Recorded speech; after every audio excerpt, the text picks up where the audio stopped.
하셨더라. 아멘. 사랑하는 성도 여러분, 오늘 함께 나눌 본 말씀은 우리 출애굽기 2장 23절에서 25절까지 말씀으로 잊혀진 나그네들이라는 주제로 함께 말씀 나누고자 합니다. 모세는 애굽의 왕자였습니다. 그러나 한순간 그는 미디안 광야의 도망자로 전락해 버렸습니다. 그는 그 광야에서 아내를 만나고 또한 가족을 얻게 되었습니다. 그리고 아이를 낳고 그 아이의 이름을 게르솜이라고 지었어요. 게르솜이 무슨 뜻이에요? 나그네라는 뜻입니다. 모세는 분명 홀로 버려진 자리에서 아내를 만나고 가족을 얻게 되었지만 그럼에도 불구하고 그는 여전히 홀로 버려진 나그네의 삶을 살아내고 있더라는 겁니다. 왜일까요? 왜 그는 가족이 생겼음에도 나그네라는 마음을 가지고 있는 걸까요? 왜냐하면 여러분 40년간 모세의 삶을 유지해 주던 그의 모든 상황과 환경들, 그의 곁을 지키던 모든 사람들이 그의 곁에서 다 사라져 버렸거든요. 그를 알고 기억해주고 사랑해주던 모든 사람들이 그의 곁에 남아있지 않기 때문입니다. 모세를 낳고 길러주었던 그의 부모도, 또한 모세를 물에서 건져서 자기의 아들 삼아주었던 애굽의 공주도, 또한 애굽의 형제와 같이 여겼던 왕자들도, 또한 이 애굽 가운데에서 마음을 다해서 사랑해 주었고 형제로 여겼고 그들의 아픔에 함께 공감해 주었던 이스라엘 백성들도 지금 모세 옆에 없다는 거예요. 모세는 철저하게 인생이라는 광야 위에 홀로 던져져 있고 홀로 내동댕이 쳐져 있는 상황이 지금 모세의 상황이라는 겁니다. 그러니 그는 자기의 인생을, 지금 자기의 정체성을 나그네라고 생각하고 있는 겁니다. 그러나 인생의 광야 위에 던져진 나그네와 같은 삶을 살아가고 있던 이들은 단지 모세만이 아니었어요. 또 나그네의 삶을 살아가고 있던 자들이 있더라는 겁니다. 여러분, 그들이 누굴까요? 바로 이스라엘 백성들입니다. 그들은 처음 하나님의 약속을 받고 애굽 땅으로 내려왔습니다. 요셉이 그곳의 총리였고 요셉의 지위와 권세와 힘과 능력을 힘입어서 그 땅에서 잘 버텨보고 견뎌볼 생각이었어요. 그리고 때가 이르면 약속의 땅에 돌아갈 생각이었죠. 그런데 그 시간이 생각했던 것보다 너무 길어져 버린 거예요.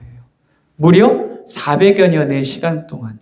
그리고 400여 년의 시간이 문제가 아니라 그 400여 년의 시간 동안 이스라엘 백성들이 어떤 삶을 살아왔는지가 중요하죠. 어떤 삶을 살았죠? 그들은 단순히 이 나그네의 삶을 살았을 뿐만 아니라 그들은 종의 삶을 살았다라는 거예요. 노예의 삶을 살았다라는 거예요. 학대받고 고통당하는 자리에 그들이 던져져 있었다라는 거예요.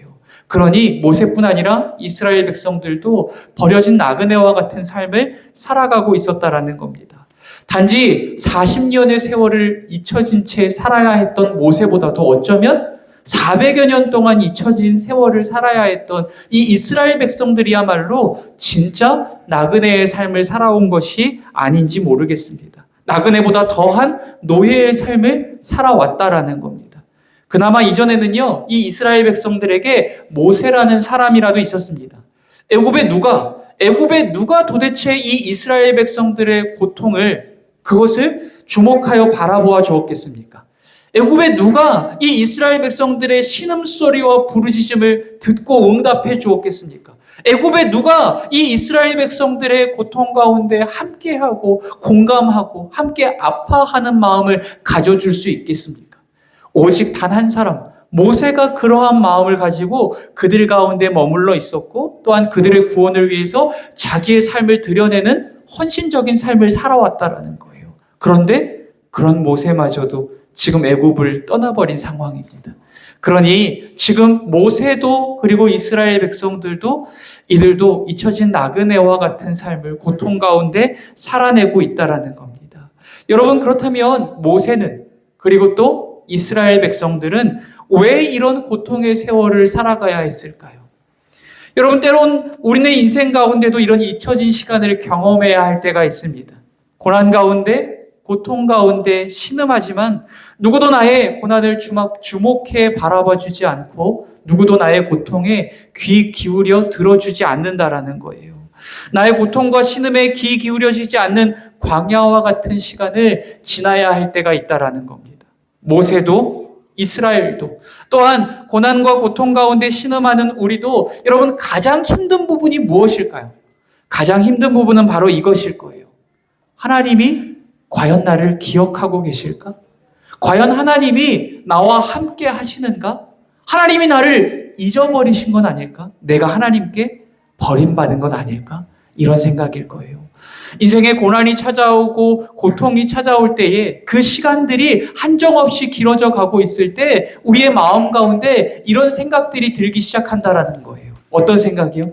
하나님이 나를 잊어버리신 건 아닐까? 왜 나의 신음 가운데, 왜 나의 부르심 가운데 들으시고 응답하시지 않는 걸까? 라고 하는 의심과 불신의 마음들이 찾아오기 시작한다는 겁니다. 사랑하는 성도 여러분 기억하시길 바랍니다. 사단은요, 눈에 보이는 이 무너진 상황과 변화되어지지 않는 환경과 도무지 해결되어지지 않는 문제들로 인하여서 어떤 마음을 심어주냐면 하나님의 존재와 하나님의 사랑, 하나님의 함께하심을 의심하고 불신하는 마음들을 우리 가운데 심어준다라는 거예요. 눈에 보여지는 상황과 환경만 바라보게 하고 눈에 보이지 않는 하나님이 우리와 함께하고 계시고 여전한 사랑으로 신실한 사랑으로 우리와 동행하고 계시다는 사실을 의심하고 불신하게 만든다라는 겁니다. 오늘 말씀은 이렇게 고난과 고통 가운데 잊혀진 나그네의 삶을 살아가고 있는 백성들에게 그러한 주의 백성들에게 들려주시는 하나님의 음성이 담겨져 있습니다. 우리 23절 말씀, 본문 23절 말씀 함께 읽어보도록 하겠습니다.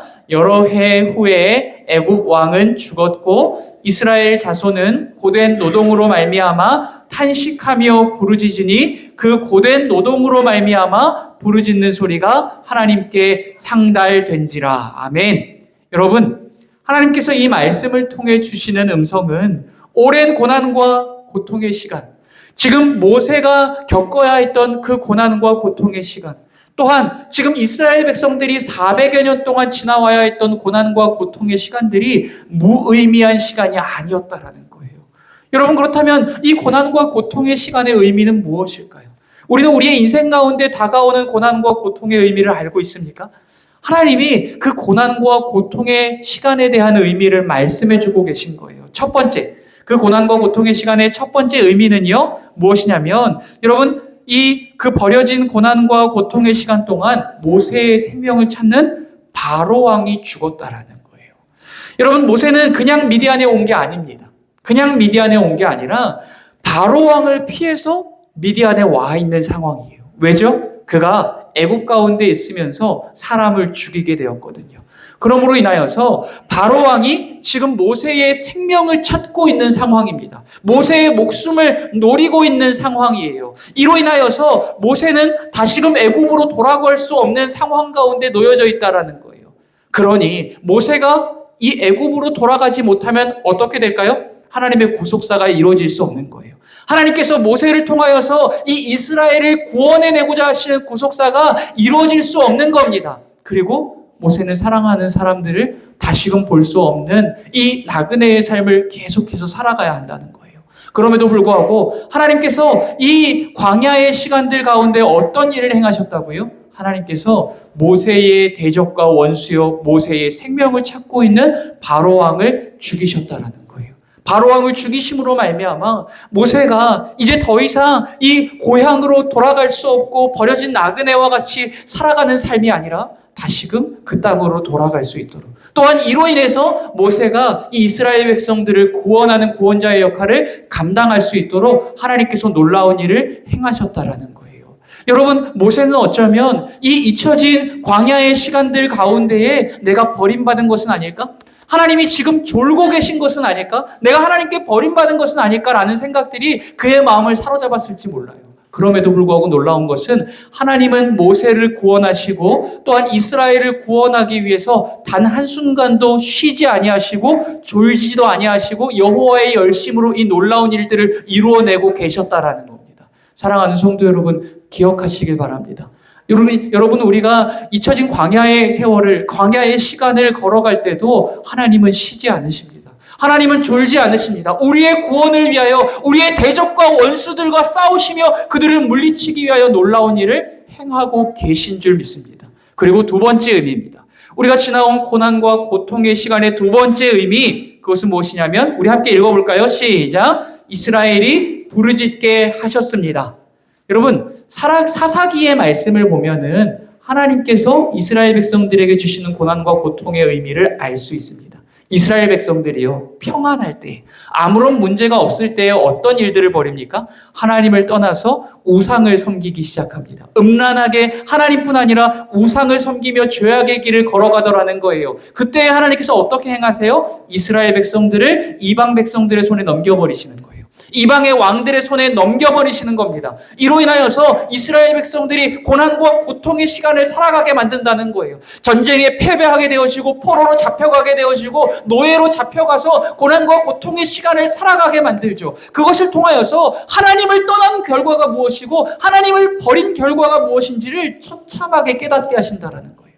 그런데 그뿐만 아니라 그 고난과 고통의 시간의 참된 의미는 무엇이냐면 그들의 삶 가운데 잊혀졌던 가장 중요한 가치를 깨닫고 기억하게 하는 시간이라는 거예요.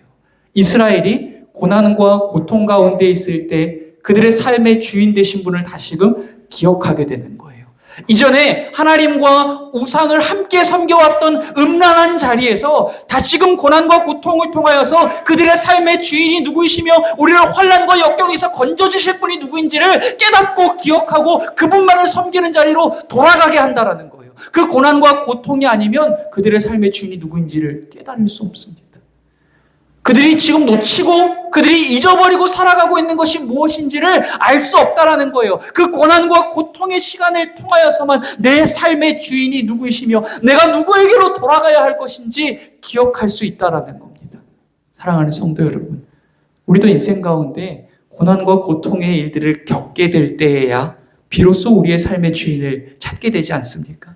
하나님을 찾게 되어지고 그 앞에 엎드려 기도의 손으로 주님을 간절하게 붙들게 되지 않더냐는 겁니다. 우리에게 주어진 고난과 고통의 시간은 단지 하나님이 우리를 버리시기 위해서 주는 심판의 시간이 아니라는 것을 기억하시길 바랍니다. 우리의 삶에 다가오는 고난과 고통의 시간의 참된 의미는 하나님, 우리의 삶의 주인이신 하나님을 기억하게 하는 시간이고 하나님을 향하여 부르짖게 하는 시간이 바로 우리의 삶에 찾아온 고난과 고통의 시간인 줄 믿습니다. 사랑하는 성도 여러분, 우리의 삶 가운데 이유를 알 수 없는 고난과 고통의 길을 걷고 계신 성도님들 계십니까? 여러분 기억하십시오.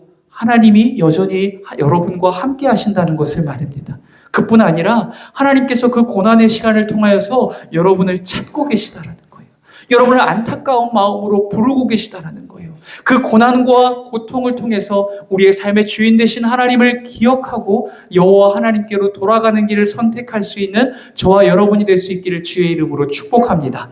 자, 여러분, 그렇다면 왜 400년이나 되는 이 긴 시간 동안 이스라엘 백성들이 고난을 만나고 고통을 당해야 했는지 모든 이유를 알 수는 없습니다. 그럼에도 불구하고 분명한 것은 그 고난과 고통의 시간은 그들의 창조주요, 그들의 구속자이신 하나님을 기억하고 하나님께 부르짖으며 하나님께 돌아갈 수 있는 기회가 되었다라는 겁니다. 그들의 내리 속에 희미해지고 멀어졌던 하나님을 기억하고 하나님을 향하여 부르짖을 수 있는 기회가 되었다라는 겁니다. 이스라엘은 그 고난과 고통을 통해서만이 하나님을 기억할 수 있었고 하나님을 찾을 수 있었으며 하나님께 돌아올 수 있었습니다. 그렇다면 여러분, 이 고난과 고통은 이 이스라엘로 하여금 하나님을 찾고 하나님께로 돌아올 수 있는 축복의 요소들이 되어진 줄 믿습니다. 여러분, 제가 늘 말씀드리죠. 여러분, 저주와 축복의 기준이 무엇이라고 하였습니까? 우리로 하여금 하나님을 가까이 하게 하면 축복이에요.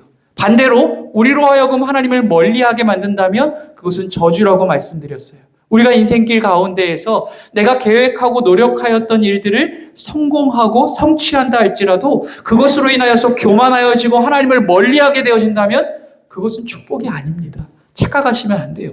그것은 저주입니다. 하나님을 멀리하게 만드는 저주라는 거예요. 오히려 우리의 인생 가운데 해결되어지지 않는 고난과 고통의 일들이 있어요. 그런데 그것으로 인하여서 하나님을 찾게 되어지고 그것으로 인하여서 애타는 마음으로 하나님을 향하여 부르짖게 만든다면, 우리가 하나님께로 가까워질 수 있다면 그 고난과 고통의 일들이야말로 하나님이 우리에게 주신 축복인 줄 믿습니다. 사랑하는 성도 여러분, 우리의 삶에 주어진 모든 것들을 하나님을 가까이 하게 하는 축복의 요소로 만들어낼 수 있는 저와 여러분이 될 수 있기를 주님의 이름으로 축복합니다. 여러분, 또한 하나님께서 그 긴 고난과 고통 가운데 그들을 잊어버리거나 또한 버리신 것이 아니라 이 그들 가운데 함께 하시며 그들을 위하여 놀라운 일을 행하고 계시다는 사실을 말씀을 통해서 또 들려주십니다. 우리 24절과 25절 말씀 한번 읽어볼까요? 본문 24절과 25절을 읽겠습니다. 하나님이 그들의 고통 소리를 들으시고 하나님이 아브라함과 이삭과 야곱에게 세운 그의 언약을 기억하사 하나님이 이스라엘 자손을 돌보셨고 하나님이 그들을 기억하셨더라. 아멘. 저는 오늘 본문 말씀을 보면 너무 감동적이에요. 왜 감동적이냐면 이 24절에서 25절에서 5절까지 말씀을 여러분 한번 보시겠어요? 여기서 제일 많이 반복되고 있는 단어가 뭔지 아십니까? 뭘까요? 하나님이에요. 하나님이 그들의 고통 소리를 들으시고 하나님이 아브라함과 이삭과 야곱에게 세운 그의 언약을 기억하셨고 하나님이 이스라엘 자손을 돌보셨고 하나님이 그들을 기억하셨다라고 이야기하고 계세요. 여러분, 이 이스라엘 백성들도 모세도 그러지 않았겠어요? 기나긴 인생의 광야의 길을 걸으면서 하나님이 우리를 기억하고 계실까? 하나님이 여전히 우리와 함께 하시는 걸까? 이 하나님이라는 존재 자체가 우리의 삶에서 희미해져가는 시간들을 걸어가고 있었을 거예요. 그럼에도 불구하고 오늘 본문 말씀이 계속해서 뭐라고 말씀하세요? 하나님이 너와 함께 하신다. 하나님이 너를 기억하신다. 하나님이 너의 고통을 아신다. 하나님이 너의 부르짖음을 들으신다. 하나님이 너를 건져주실 것이다. 하나님이를 계속해서 우리에게 알려주고 계신 거예요. 여러분, 오랜 고난과 고통의 시간 가운데 하나님께서 주무시고 계시거나 마치 하나님께서 계시지 않은 것 같은 의심과 불신의 마음에 사로잡힐 때 여러분, 하나님께서 주권적으로 역사하시는 이 하나님의 사역들, 하나님의 역사들을 기억할 수 있는 저와 여러분 되시기를 소원합니다. 여러분, 하나님께서 어떤 일을 행하십니까? 첫 번째, 하나님께서 들으셨습니다. 하나님께서 들으셨다라는 거예요. 하나님께서 모세와 이스라엘의 고통 가운데 새어나오는 그들의 신음소리를 들으셨다라는 거예요. 여러분, 들으셨다라는 게 뭐죠? 들으셨다라는 게 뭘까요? 여러분, 예를 들어서 자녀가 같이 길을 가다가 옆에서 넘어졌어요. 넘어져서 엄마, 아빠 부르짖었어요. 그럼 옆에 있는 엄마, 아빠가 어떻게 돼요? 하고 그냥 갈 길 갑니까? 네가 불렀잖아. 도와달라고 안 했잖아. 불렀잖아. 그러니까 그냥 대답하고 그냥 갈 길 갑니까? 아니죠. 엄마 부르자마자 돌아보죠. 돌아보고 넘어진 아이를 일으켜주고 도와준다라는 거예요. 하나님께서 들으셨다라는 의미도 마찬가지예요. 들으셨다. 그래, 알았어. 알고 있을게. 언젠간 그냥 우리가 누군가에게 어떠한 이야기들을 들을 때 기도할게요 라고 하고 나서 그냥 잊어버리는 그러한 것처럼 여러분 생각해서는 안 된다라는 거예요. 하나님께서 들으셨다라는 것은 무엇이냐면 하나님께서 들으시고 도우시기 위해서 일하기 시작하셨다라는 거예요. 사랑하는 성도 여러분, 하나님께서 이들의 고난과 고통 가운데 부르짖는 신음소리를 들으셨다라는 거예요. 여러분, 이스라엘도 모세도 광야의 시간을 지나갈 때에 우리의 신음소리를 누가 듣고 있을까? 누가 우리의 고통을 알아줄까? 누가 우리의 부르짖음을 들으실 수 있을까? 라는 이 의심과 불신의 마음들이 그들을 사로잡고 있었을 거예요. 그럼에도 불구하고 하나님께서 그들의 고통을 들으셨어요. 또한 하나님께서 그들의 신음소리를 들으셨다라고 정확하게 기록하고 있다는 겁니다. 사랑하는 성도 여러분, 하나님은 하나님의 백성의 고통과 신음소리를 반드시 들으시는 분이신 줄 믿습니다. 하나님이 들으시면 하나님의 도움의 역사가 시작되어지는 줄 믿습니다. 그리고 두 번째, 하나님께서 기억하셨다라는 거예요. 하나님께서 기억하셨다라는 겁니다. 여러분, 뭘 기억하셨다고요? 본 말씀에 보면 아브라함과 이삭과 야곱에게 세우신 놀라운 언약들을 기억하셨다라는 거예요.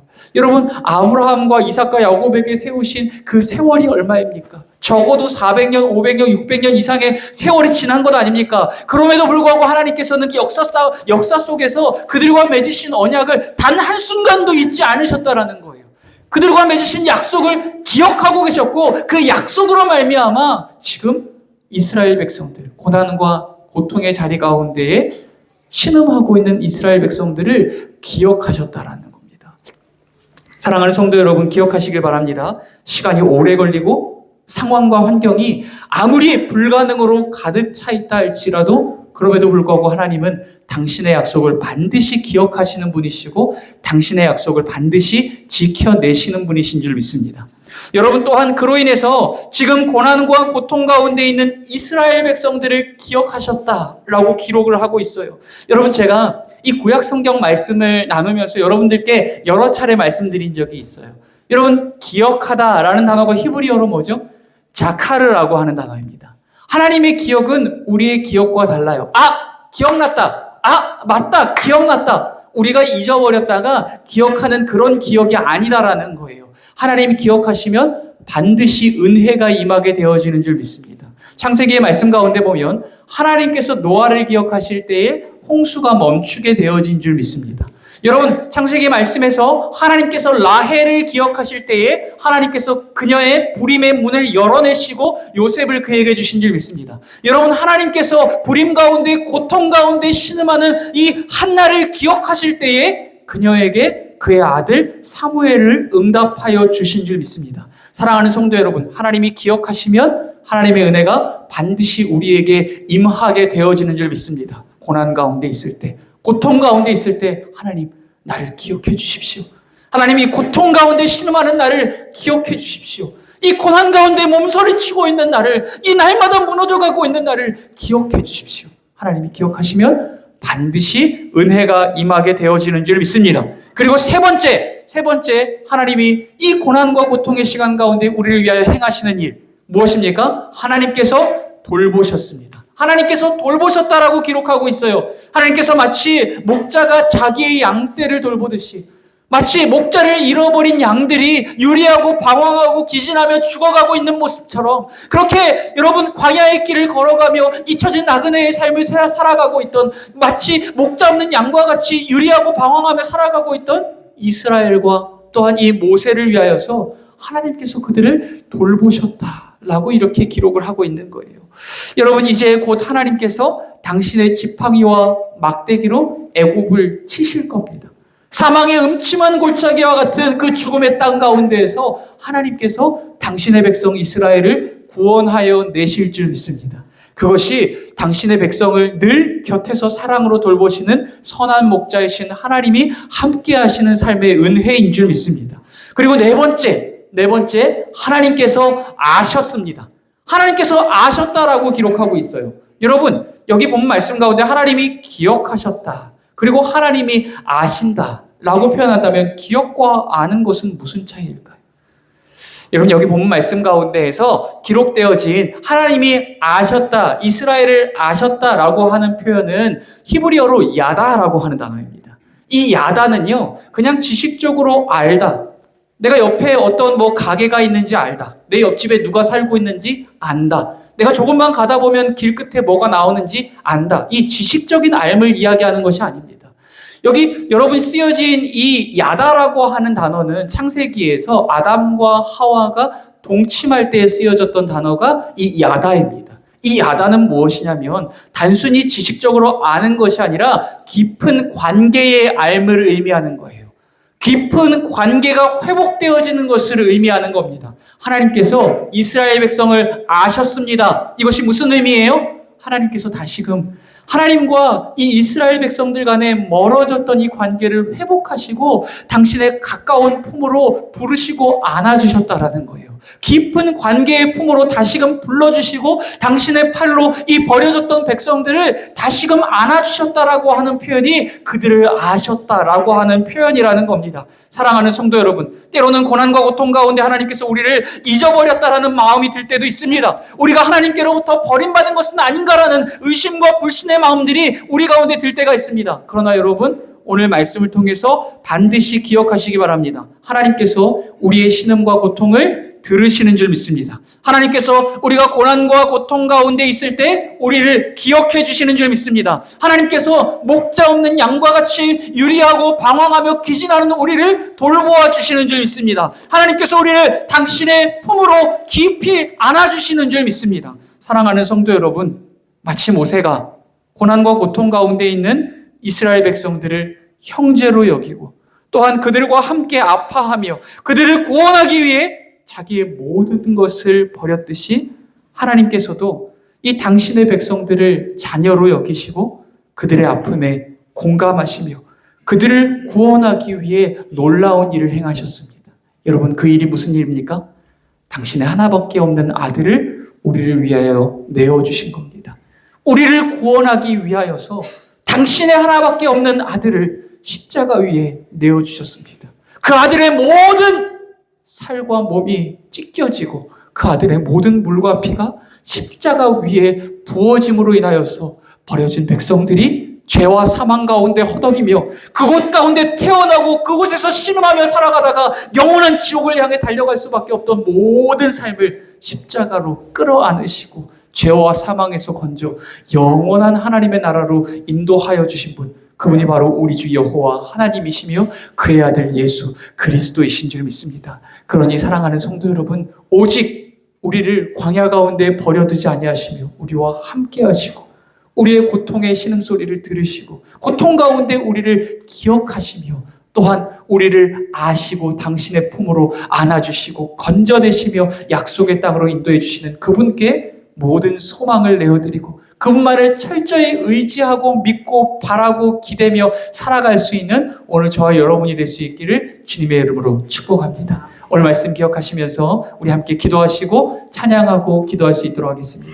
사랑과 은혜가 많으신 하나님 아버지, 오늘도 귀하고 복된 말씀 나누게 하시니 감사합니다.